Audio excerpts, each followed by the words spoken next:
How old homes used cold corners to preserve food without ice or power. This is about a forgotten domestic technology that once worked quietly in every European home.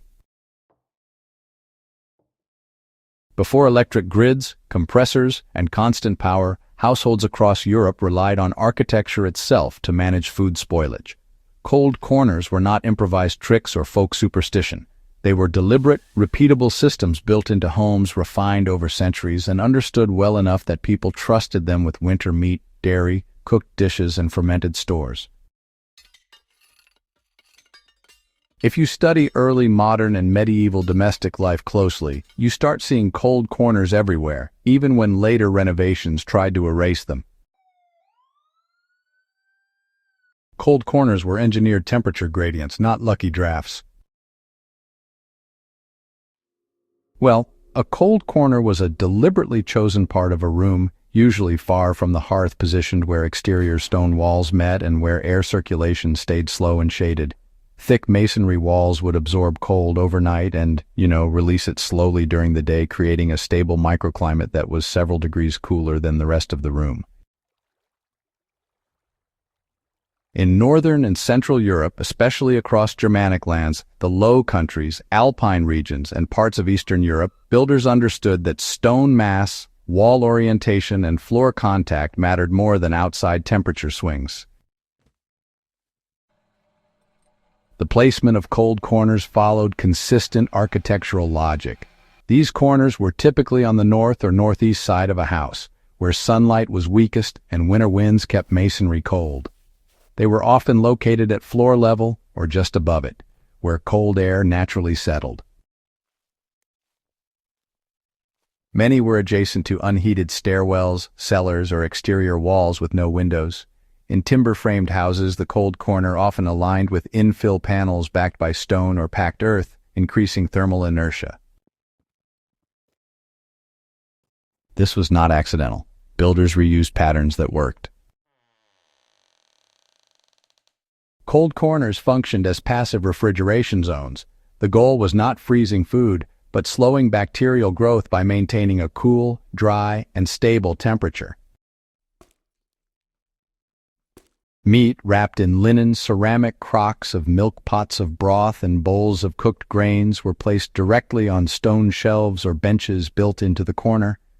In winter, temperatures hovered just above freezing.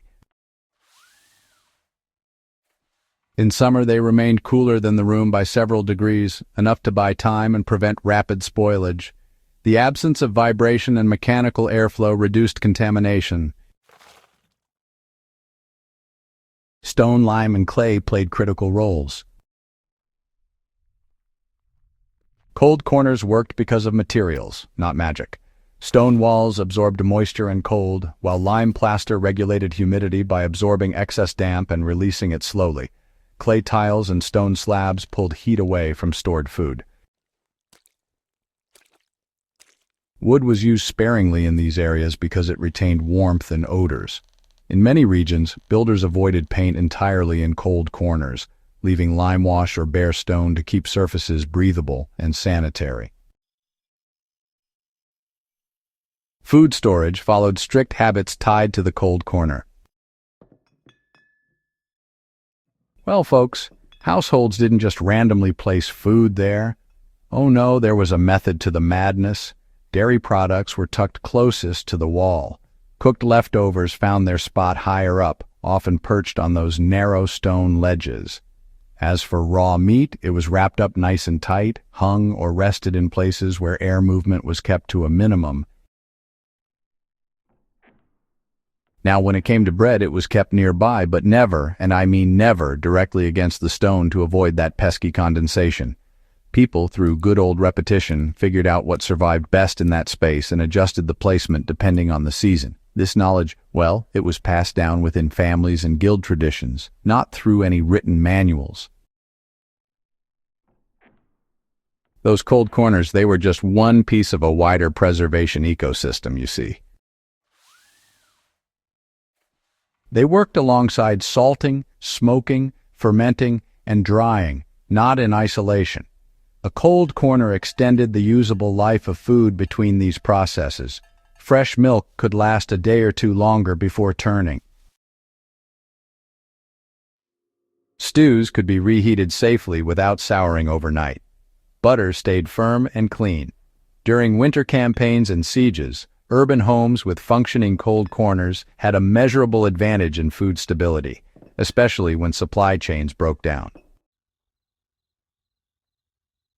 Military towns and war-prone regions depended on them. In border regions and fortified cities across Europe, cold corners were not luxuries. They were survival infrastructure.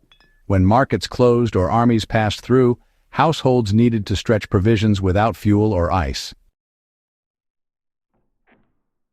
Archaeological surveys of late medieval homes in Central Europe consistently show thicker exterior walls and colder interior zones compared to purely agricultural dwellings. These design choices reflect lived experience under stress, not comfort. You can still identify cold corners in surviving buildings today. Look for a stone bench built into a corner away from fireplaces. Also, look for walls thicker than the rest of the room.